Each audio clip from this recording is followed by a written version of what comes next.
Noong gabing tinawag ako ng sarili kong anak na ang kasambahay sa sarili kong bahay. Sa harap mismo ng kanilang mayamang kamag-anak, ang kahihiyang yon, ang hiya na yon, muntik na kumitil sa akin. Hindi nila alam ang pinagdaanan ko. Sa loob ng maraming taon, ako ang naging. Ako ang nag-asikaso ng budget, nagpanatili ng perpektong kaayusan sa bahay. Ako pa ang nagbayad para sa lahat. Ngunit para sa kanila, isa lang akong anino, isang bagay na pwedeng baliwalain. Hanggang sa araw na napagdesisyonan nilang wala na akong silbi. Umalis ako, dala lang ang aking maliit na pitaka. Pero hindi nila alam na ang yumaong asawa ko ay nag-iwan sa akin ng lihim na mana. Mahigit 5 milyong piso, kasama ang 2 ari-arian, lahat protektado ng isang testamento na hindi nila kailanman nakita. Ang matandang lola na pinatalsik nila, siya na ngayon ang manghuhuli. Gusto nila akong paalisin, patahimikin. Ngayon, hindi lang ang bahay ang babawiin ko. Babawiin ko ang aking dangal at bibigyan ko sila ng isang aral na pag-uusapan nila hanggang sa kanilang mga apo. Hindi ako mananahimik. Kung naramdaman mo na parang estranghero ka sa sarili mong tahanan, i-like at i-share ang video na ito. At huwag kalimutang mag-comment sa ibaba. Saan kayo nanonood, Tara? Pag-usapan natin ang inyong mga kwento. Namimilipit ang aking sikmura habang papalapit ako sa lumang bahay ng aking Lola Elena. Isang mainit na hapon ng Setyembre sa bayan namin. Ang hangin ay umihip.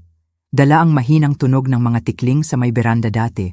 Ang tunog na yon ang ibig sabihin ng kaligtasan. Mga hapon ng tag-init na puno ng tawanan. Ngayon kakaiba na. Parang may kulang. Parang malalim na kawalan. Mahigit 1 taon na rin ang nakalipas simula nang huli akong tumapak dito. Hindi dahil ayaw ko, kundi dahil sinabi nila sa akin na wala na daw akong ibang mahahanap dito. Wala na daw ibang bibisita sa akin. Kaya narito ako ngayon. Pagbukas ng lumang pinto, hindi isang yakap ang sumalubong sa akin, kundi isang tinig tuyo at malamig, parang ang lumang pinto ng screen. Sa wakas naparito ka rin, si Lola Elena. Nakatayo doon, mas matalas ang tingin niya ngayon, nakapamaywang. Napatigil ako, hindi ko akalaing tatagos ang mga salita niya nang ganoon kalalim. Lola, ang boses ko nanginginig. Ano po ang nangyayari? Sabi po nila. Sabi nila, nasa nursing home na daw kayo. Sabi nila, pati si Lolo. Ngunit hindi pa tapos ang aking sasabihin, pinutol na niya ako. Itinaas niya ang kanyang kamay na nanginginig. Isang galaw lang yon, pero parang sampal sa akin. Ang iyong lolo, sabi niya, ang boses ay halos hindi na marinig. Paulit-ulit niyang binabanggit ang pangalan mo, Isabel, sa kanyang huling sandali. Tinatanong niya ang kanyang little scientist. Pero hindi ka sumagot, hindi ka dumating, nawalan ako ng hininga. Hindi po totoo yan, Lola. Bulong ko, halos hindi na makapagsalita. Gusto kong malaman ang totoo. Gusto kong malaman kung ano talaga ang nangyari. Gusto kong malaman bakit. Pinilit kong makakuha ng kaunting hangin. Hindi ko alam kung saan ako kukuha ng lakas. Lola, sabi ko, mas nanginginig pa ang boses ko ngayon. Hindi po yun totoo. Sigurado po ako. Tumingin siya sa akin, ang mga mata niya ay parang mga talim. Hindi totoo, inulit niya, mahina pero may bigat na kasama. Ang numerong ito, sabi niya, sabay turo sa isang linya sa lumang notebook ni Lolo. Ito ang numerong tinawagan niya sa akin, hindi sa'yo. Pero hindi ka niya makontak.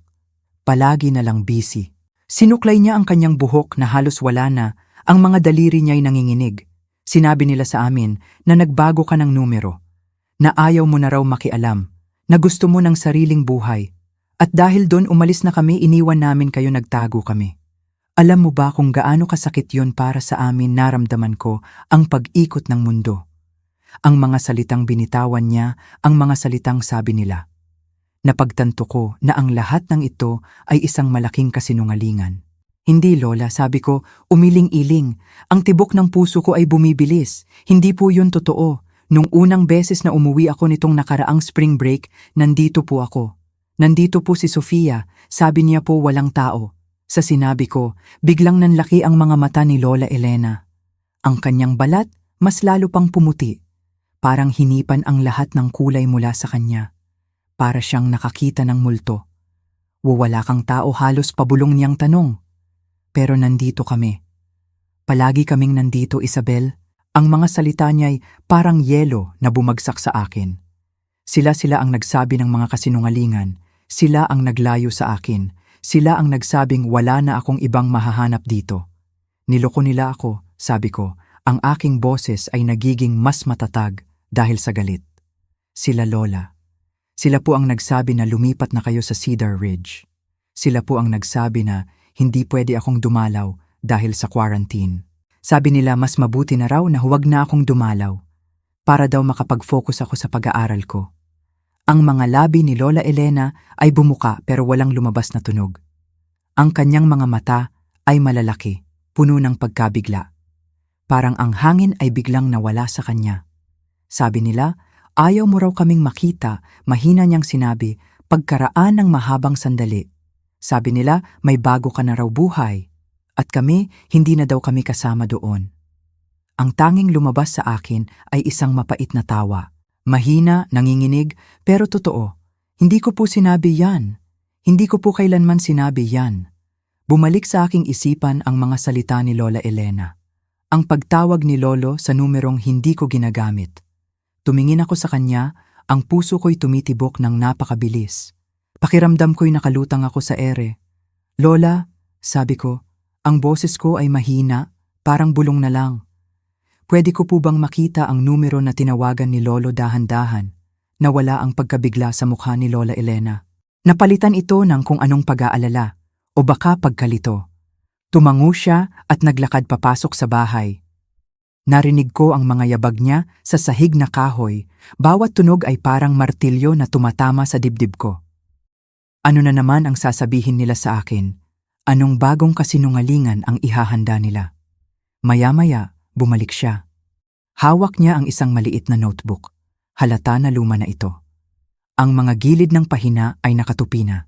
Parang isang kayamanan na matagal nang nakatago. Inabot niya ito sa akin.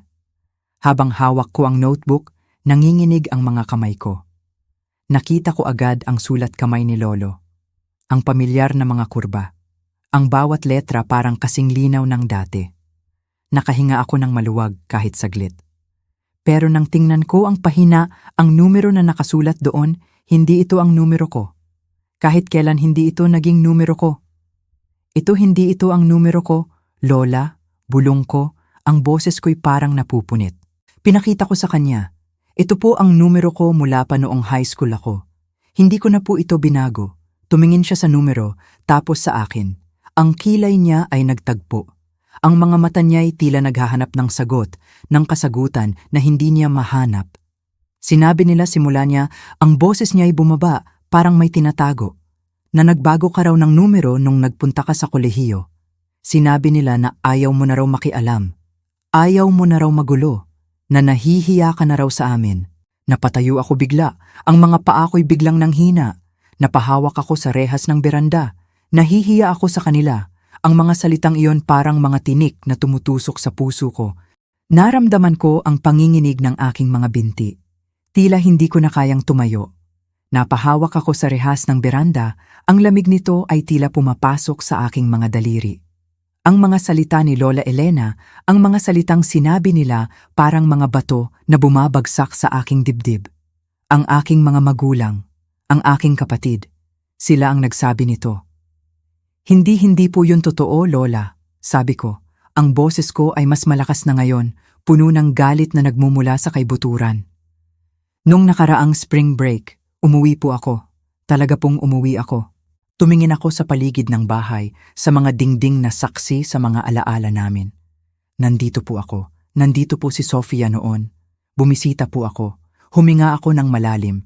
Pero sabi ni Sofia, walang tao dito. Natahimik si Lola Elena.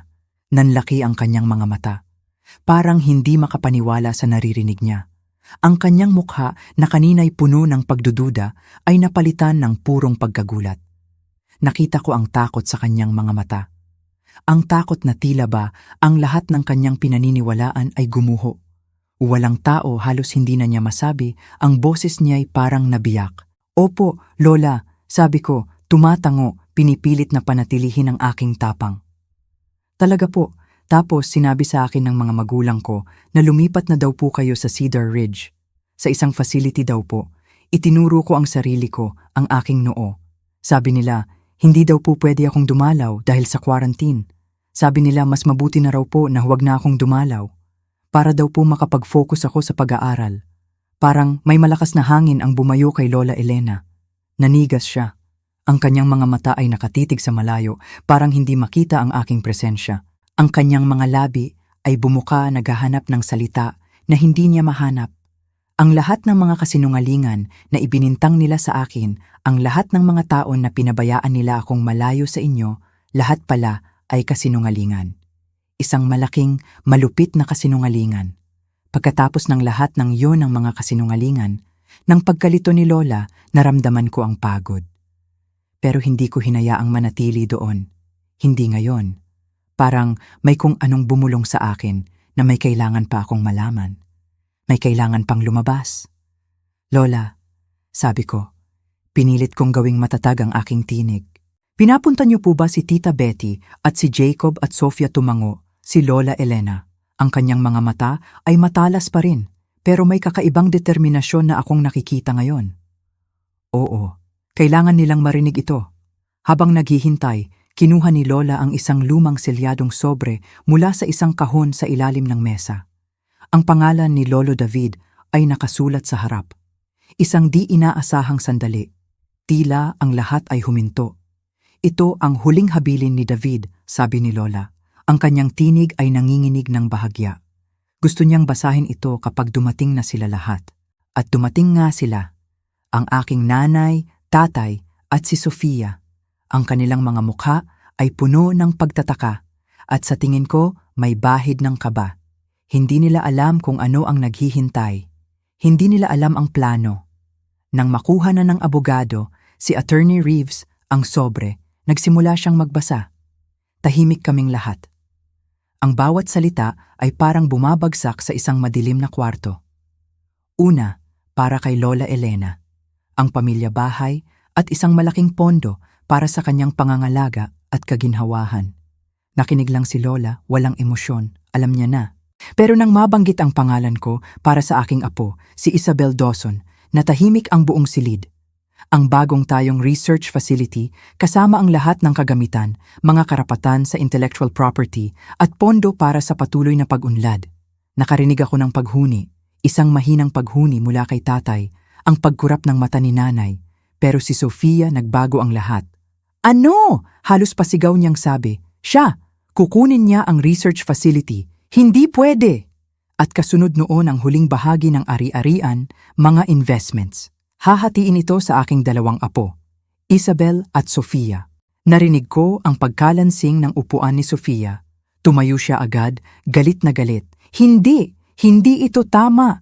Dapat lahat sa akin yan. Nangako kayo sa akin. Sigaw niya sa nanay at tatay niya. Parang gustong durugin ng tingin niya ang buong mundo. Naiintindihan ko na. Pinaniwala nila si Sofia. Pinaniwala nila na siya ang tatanggap ng lahat at ginawa niya ang lahat para dito. Sa gitna ng katahimikan matapos ang mga salita ni Attorney Reeves, biglang sumabog si Sofia. Parang bomba. Tumingin siya sa akin tapos sa nanay at tatay niya. Ang mukha niya ay pulang-pula na, puno ng galit na hindi niya na mapigilan. Hindi ito pwede, sigaw niya. Ang kanyang tinig ay nanginginig. Kailangang hindi ito totoo. Sinabi niyo sa akin na lahat ito ay sa akin. Kung gagawin ko ang lahat, tumingin siya sa nanay niya, tapos sa tatay niya.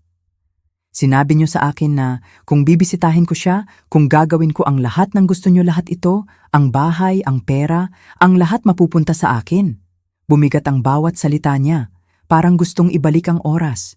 Parang gustong bawiin ang kanyang ginawa. Nakita ko ang nanay ko. Ang mukha niya ay parang nawalan ng kulay. Parang papel na pinatuyo sa araw. Ang mga kamay niya nakahawak ng mahigpit sa kanyang kandungan, mga daliri niyang parang pilit na sinisipsip ang lahat ng natitirang tubig. Si tatay naman nakatingin siya sa sahig.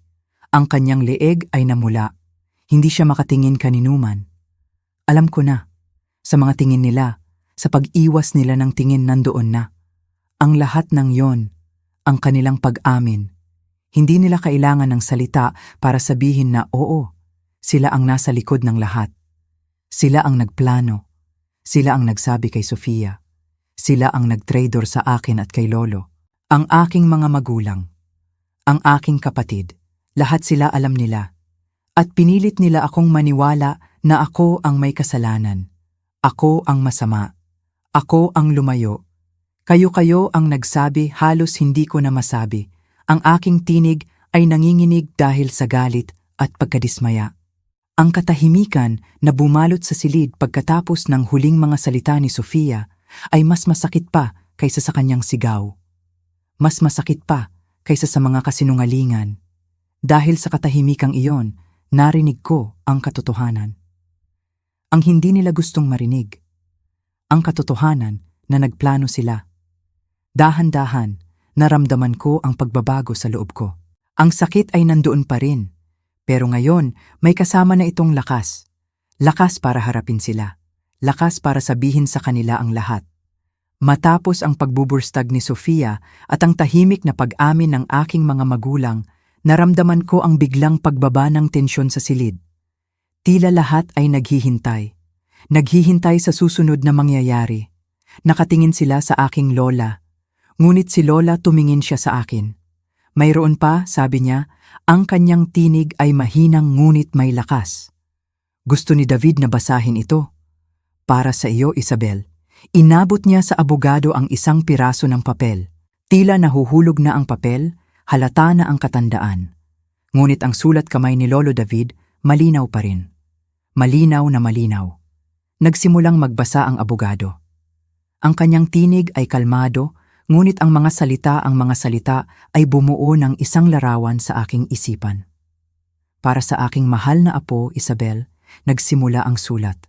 Kung binabasa mo ito ngayon, nangangahulugan na wala na ako sa iyong tabi. At kahit na ang pag-iisip na yon ay dumudurog sa puso ko, sana ang mga salitang ito ay magdala ng isang bahagi ng pagmamahal na hindi ko na ipahayag sa iyo nang sapat noong nabubuhay pa ako. Naramdaman ko ang pagkulimlim sa aking mga mata. Ang mga salitang, di ko na ipahayag, palagi kang kakaiba, patuloy niya. Hindi sa paraang kailangang ayusin, kundi sa paraang nagpapayaman sa mundo. Habang ang iba ay humahabol sa ingay, ikaw ay naghahanap ng katotohanan. Habang ang iba ay nagtatanghal, ikaw ay nagmamasid. Ikaw ang aking little scientist, ang aking pagmamalaki, ang aking pamana. Isang mahinang paghuni ang narinig ko mula sa aking nanay. Tumingin siya sa akin, pero hindi ako tumingin sa kanya. Nakatuon ang aking buong atensyon sa mga salita ni Lolo. Nakita ko kang lumaki na may mga tanong sa iyong mga mata na tila walang sino man sa paligid mo ang interesadong sagutin. Nakita ko kung paano mo hinahawakan ang iyong maliit na notebook noong 10 taong gulang ka. Sinusulat kung gaano katagal bago mapuno ng tubig ang isang baso. Nakita ko kung paano nawawala ang iyong saya tuwing tinataboy ka ng iyong nanay, tuwing nagpapalit ng paksa ang iyong tatay. At nakita ko nang walang magawa kung paano ang iyong talino ay nagiging sanhi ng kanilang discomfort dahil hindi nila ito maintindihan. At mas malala dahil hindi nila sinubukan. Ang mga salitang yon tinusok nila ako. Pero sa tamang paraan, pinatunayan nila na may nakakita, may nakakaintindi. Pagkatapos mabasa ang sulat ni Lolo at ang mga salita niya'y parang nakatatak na sa puso ko, napansin kong nagsalita si tatay. Isabel, sabi niya, ang kanyang tinig ay pinipilit maging mahinahon, parang nakikipagnegosasyon sa isang kliyente. Pag-usapan natin, tunang mahinahon. Alam mo ba kung gaano kamahal ang pagpapaaral sa iyo, patuloy niya. Tumingin siya sa nanay ko, tapos sa akin. Nakapag-aral ka, nagkaroon ng mga science camp, nakapag-travel ka sa ibang bansa. Alam mo ba kung magkano ang nagastos namin para dyan? Pakiramdam ko'y parang nanigas ang aking mga buto. Ang tono niya parang sinasabi niya na utang ko sa kanya ang lahat ng yon, na dapat akong magpasalamat. Pero ang totoo ay iba. Tumingin ako sa kanya, diretso sa mata. Ang mga mata ko'y hindi na nanginginig. Meron na akong kakaibang lakas. Hindi ito galing sa akin. Galing ito kay lolo. Galing ito kay lola. Hindi po kayo ang nagbayad niyan, tatay. Sabi ko, ang aking tinig ay malinaw, matatag. Lola at lolo po. Sila po ang nagbayad ng bawat application fee, bawat airfare, bawat piraso ng kagamitan sa laboratorio. Lahat po sila. Nakita ko ang pagbabago sa mukha niya, ang pagkamangha, ang pagkalito. Dahil alam niya na hindi niya masasabing siya ang nagbayad. Hindi niya masasabing siya ang naghirap. Hindi ko po prioridad ang pag-aaral ko ulit ko, hindi makapaniwala. Sila po ang gumawa ng paraan para makapag-aral ako. Sila po ang nagbigay sa akin ng pagkakataon. Hindi po kayo. Nag-init ang pisngi ko. Ang galit ay nagsimulang dumaloy sa aking mga ugat. Ang lahat ng taon ng pagpapabaya ng pagpapalayo sa akin, ngayon lang nabigyan ng pangalan. Biglang tumayo si Lola Elena. Ang kanyang mga kamay ay nanginginig pa rin, pero ang kanyang tinig ay matatag. Mapanganib. Paano niyo nagawa yon, sabi niya. Ang kanyang tingin ay nakatutok sa aking nanay at tatay.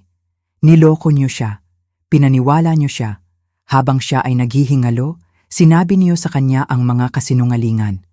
At ngayon, may lakas pa kayong sabihin na kayo ang nagpakahirap. Ang kanyang tinig ay tumaas ng bahagya, hindi dahil sa galit, kundi dahil sa lamig. Malamig na galit. Hindi na kayo pamilya ko. Hindi kayo karapat-dapat sa anumang bagay na iniwan ni David para sa inyo. Tumayo siya at tumuro sa pinto. Lumabas na kayo. Lahat kayo. Hindi kayo kailangan dito. Hindi na kayo welcome. Nang magsara ang pinto sa likuran ng aking nanay, tatay at Sofia, ang kanilang galit na mga yabag ay parang mga huling alon ng bagyo na humuhupa. Ang ingay nila parang nawala sa hangin. At pagkatapos, katahimikan. Isang mas tahimik na katahimikan, hindi matalas, kundi malaya. Nakaupo lang kami ni Lola Elena. Tumingin siya sa akin. Sa mga mata niya, nakita ko ang kapayapaan na hindi ko pa nakikita dati. Ang kanyang mga kamay na nanginginig kanina ay kalmado na ngayon. Parang nahuhulog na ang bigat na matagal niyang dinadala.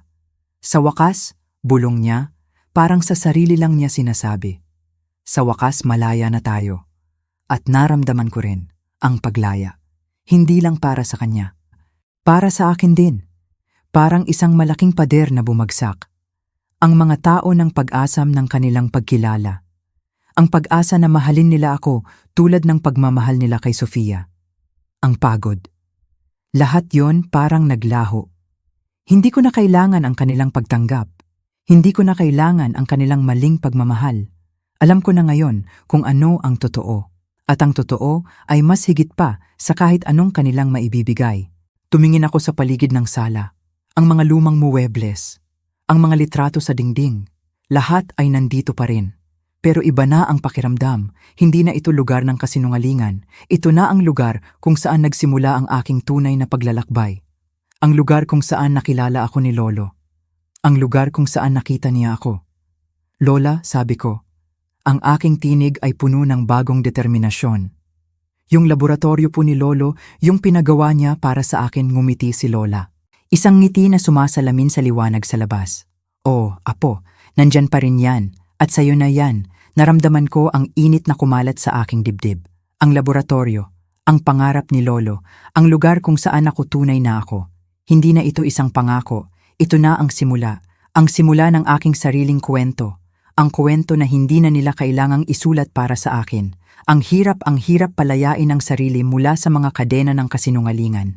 Pero minsan, kailangan mong gawin para makalipad, para mahanap ang tunay mong sarili. 6 na taon na ang nakalipas mula noong araw na iyon. 6 na taon mula nang ang pinto sa labas ay humangos sa likod ng aking nanay, tatay at Sofia. Ang kanilang mga galit na yapak ay parang mga huling alon ng bagyo na humuhupa na wala sa simoy ng hangin. Simula noon hindi na kami nag-usap. Minsan, lumalabas ang mga pangalan nila sa telepono ko, mga numero na hindi pamilyar, mga email na paulit-ulit. mga friend request mula sa mga peking account. Pero binubura ko silang lahat, hindi binubuksan. Hindi ko na kailangan ang kanilang mga paliwanag. Hindi ko na kailangan ang kanilang paghingi ng tawad na bunga lang ng kanilang kawalan. Ginawa nila ang desisyon nila. Ako rin. Ang laboratorio na ipinagkaloob sa akin ni Lolo. Ang laboratorio na ito lumago. Mula sa isang maliit na pribadong espasyo, naging isang bagay na tunay. Isang bagay na may kabuluhan. Pinangalanan namin itong Walter Dawson Innovation Center. Hindi lang namin pinanatiling buhay ang kanyang pangalan. Binigyang buhay namin ang kanyang pananampalataya.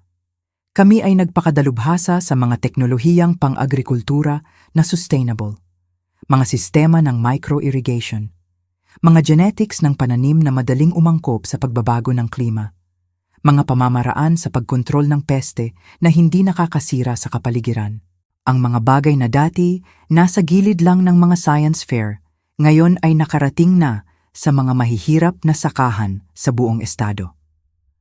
Noong nakaraang buwan, tumayo ako sa isang entablado sa San Francisco. Tumatanggap ng isang pambansang grant para sa inobasyon sa climate resilience. Nakasuot ako ng isang navy blue na suit. At ang katahimikan ng aking nanay para itong armor sa akin. Ang mga tao ay pumalakpak. Hindi ako natakot sa liwanag ng spotlight. Tumingin ako sa liwanag at hindi ako umatras. At sa tabi ng entablado, naka-frame sa ilalim ng logo ng foundation ay isang litrato ni Walter Dawson na nakangiti sa harap ng isang bukid ng mga sunflower. Ang caption, "Para sa mga nangangarap na namumuhunan sa mga taong binabaliwala ng mundo." Sa isang lugar doon, naniniwala ako na nakikita niya ito, si Tara at Micah. Ang aking pinakamalapit na kaibigan mula noong unibersidad. Ngayon, sila na ang nangunguna sa mga departamento sa loob ng aming center. Madalas kaming tumawa, minsan nasisira pa rin ang mga eksperimento. Minsan nasusunog ang popcorn sa microwave sa aming break room. Pero ang pinakamahalaga, nagbabago kami ng buhay. Hindi dahil mas matalino kami, kundi dahil may naniwala na kaya namin. Minsan, iniisip ko, nag-iisip pa kaya si Sofia tungkol sa araw na, yon, kung ang nanay ko ba ay nag-host pa rin ng mga dinner party, nagsasabing mayroon akong 2 anak na babae na may pilit ng ngiti. Iniisip ko kung ang tatay ko ay tinatawag pa rin ng sarili niya na isang taong may prinsipyo. Pero sa karamihan ng mga araw, hindi ko na iniisip. Kahapon, nag-aayos ako ng isa sa mga lumang bookcase sa library ng aming center. Isang bagay na hindi ko nagalaw sa loob ng maraming taon. Nakatago sa loob ng isang kupas na kopya ng The Nature of Things, nakakita ako ng isang litrato. Alam ko agad, pagkakita ko sa mga kupas na gilid, ako yon. Siguro mga 8 taong gulang, nakaupo sa damo sa likod ng aming barn, hawak ang isang magnifying glass sa isang beetle sa isang dahon. Si Lolo ay nakatayo sa tabi ko, itinuturo ang isang bagay sa malayo.